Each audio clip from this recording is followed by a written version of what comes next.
Boys and girls, ladies and gentlemen, children of all ages, it's just with Common Nerd, bringing you pop culture and all things ready through a common sense lens. And I'm going to declare something here that many out there might disagree with me.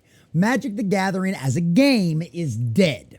Boys and girls, now as a franchise overall, it's probably more successful than it's actually ever been. But we know where that success comes from, right? And it's one of those general last signs of what is a dying franchise. It's their kind of last hurrah before things kind of go down the toilet.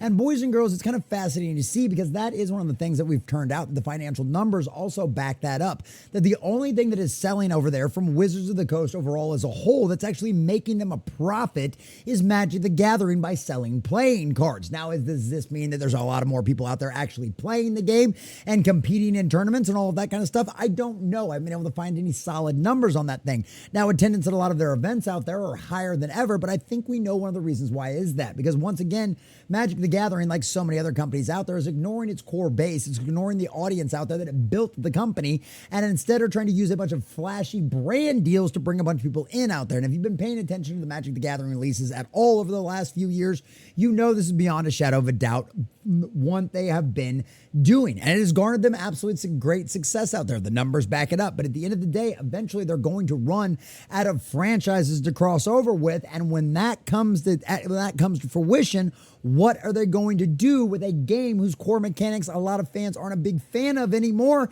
and honestly have abandoned because of all the diversity, inclusion, and equity nonsense? I mean, do we even need to talk about Black Aragorn or Black April O'Neil again, boys and girls? This is a company that has clearly been taken over by the spirit of the age, and their only attempt for any kind of relevance whatsoever is looking to do more crossovers. And guess what? If you thought it was going to slow down, oh no, boys and girls, it is going to double down, because as you can see, they are looking to accelerate their Universe Beyond plans.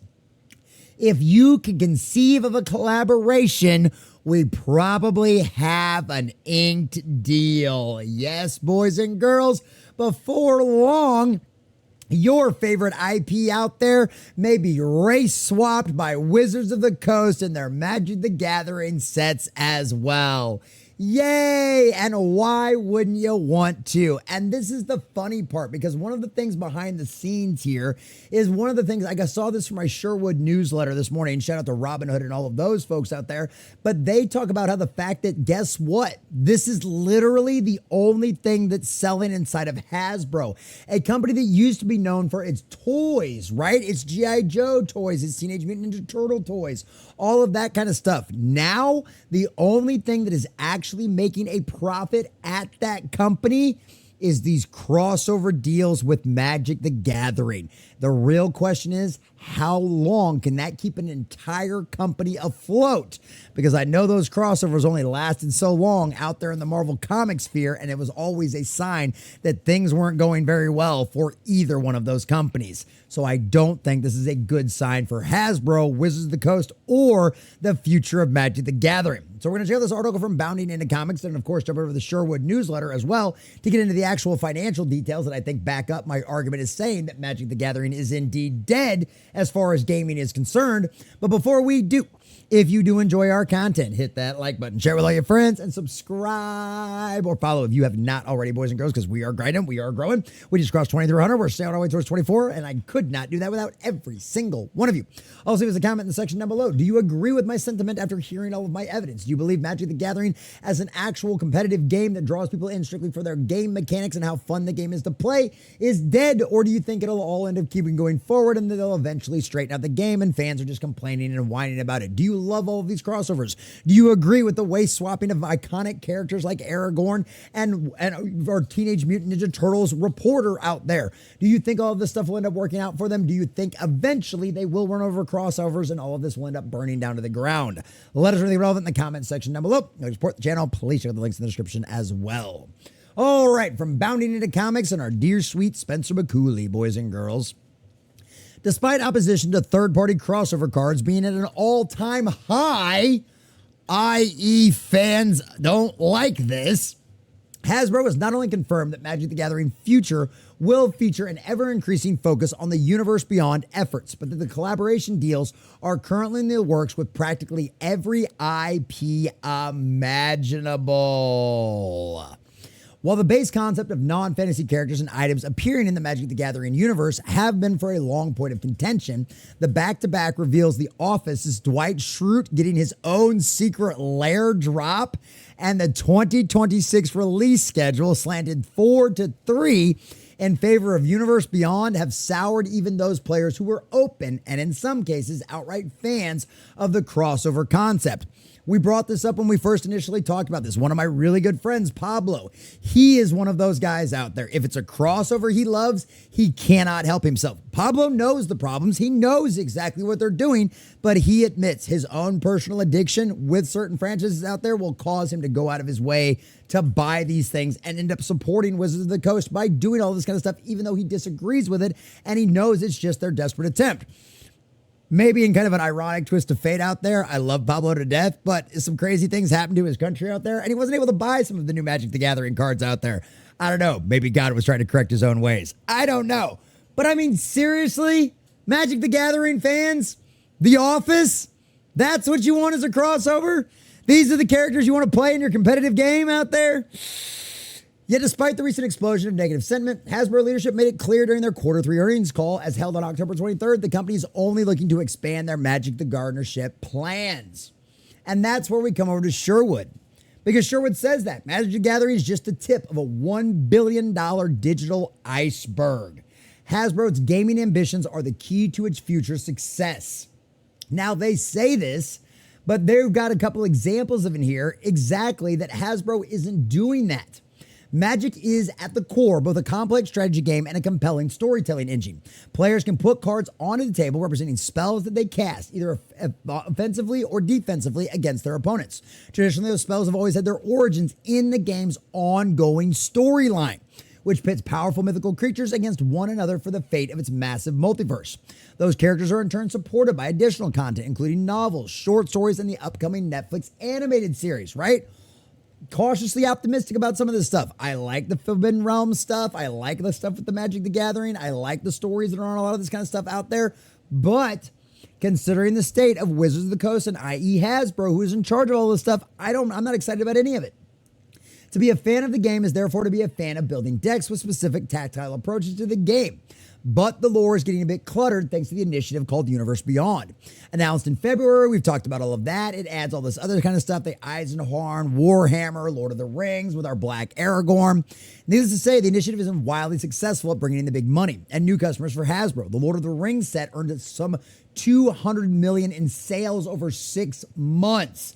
And that was with the Black Aragorn, which last I heard somebody checked is only going for about like $5 or $6 online. So yeah, it didn't really work out for them out there. Final Fantasy video games sold more than 200 million product in a single day. Cox said it delivered more new players in its first 2 weeks than any prior set posted over an entire season. Now, he says players, and this is where I think he's lying. It's not new players. These people that bought these cards aren't going to be lining up to a Magic the Gathering tournament to take on their friends. These are collectors. These are fans of the IPs they have crossed over with, which means it works great for a moment. They show up, they buy their favorite IPs cards, but then they leave. It's just like the streaming churn that they talk about. These are turnover customers. They are not going to stick around with you for the long haul, which means this is a finite resource and eventually they will run out of other IPs' money. So they're going to keep doing this. The Universe Beyond, they're doing The Last Airbender, Avatar, all of this kind of stuff out here. But there's more to it than just that. They've got Tolkien, they've got The Hobbit, they've got Star Trek coming. But their video games has yet to prove itself out. They haven't made any profits on their video games so far, which means their Magic the Gathering crossovers is literally the only thing holding that up. And a house built on cards, well, anybody that's done that knows how quickly that falls down. It's absolutely nuts out here. But this is one of the things that goes on. But even if one of those new video games is a hit with its intended audience, it could be the start of big things for Hasbro's gaming. Exodus looks quite different than Mr. Potato Head, but with the potential of tens of millions of units of sale, it's an ongoing franchise could hold a lot of potential.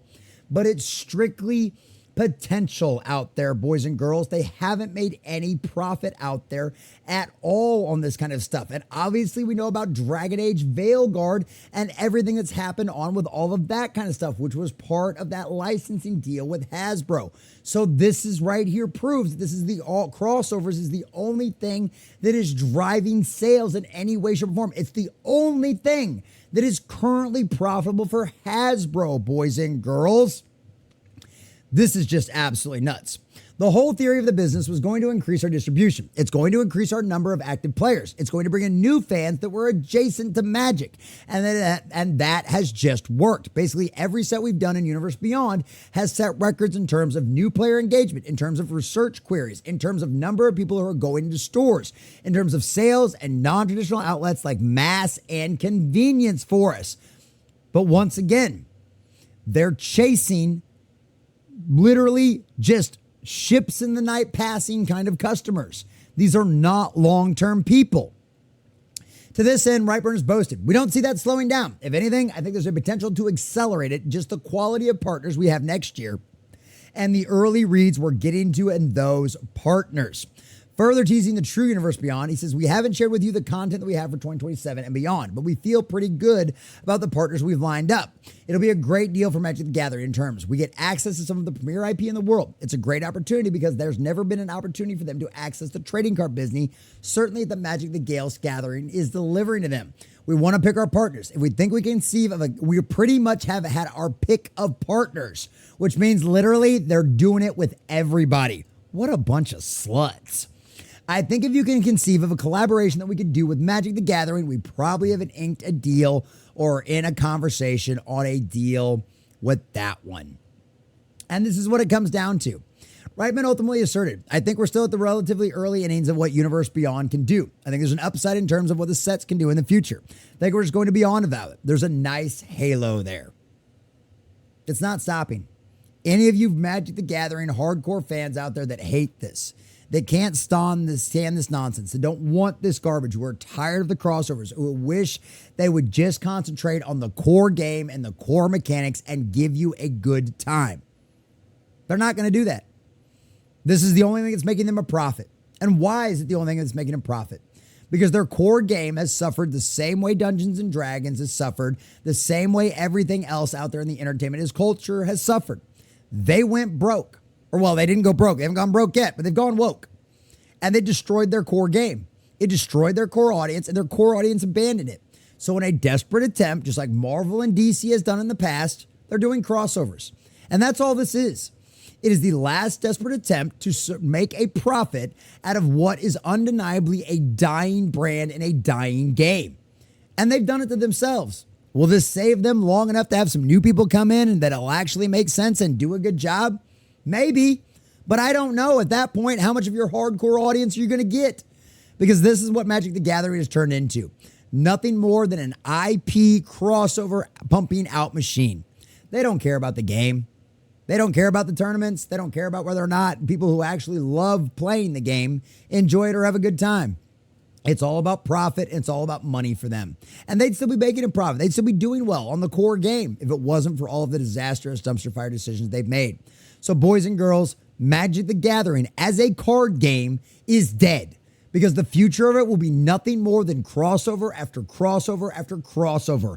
And there will be less and less of the core cards released and more of their Universe Beyond, because at the end of the day, Hasbro doesn't care about Magic the Gathering. They don't care about D&D. All they care about is the profit that it can make them for. And the only profits they are making right now is with the crossovers. But like we've seen with so many other things out there, eventually you run out of other people's money, and eventually you run out of other people's IPs to cross over. At that point, what are they going to do? Because all they will have left is nothing more than these turnover fans that only showed up for their favorite IP and then quickly left and abandoned them, like so much of their core audience has. Because at the end of the day, boys and girls, Magic the Gathering danced with the devil in the pale moonlight. They chased that modern audience, and now the crossovers is all they can do. It is the last sign of a dying franchise's desperate attempt at relevance. And guess what? It won't work long term. It didn't work out for Marvel and DC, and it's not going to work out for Magic the Gathering. And after all, it's a choice they have made. It's decisions that they have done, and it is exactly what they deserve. After all, they did it to themselves. A big shout out to all of our subscribers and members out there. Thanks for watching, and make sure you guys like and subscribe if you have not already.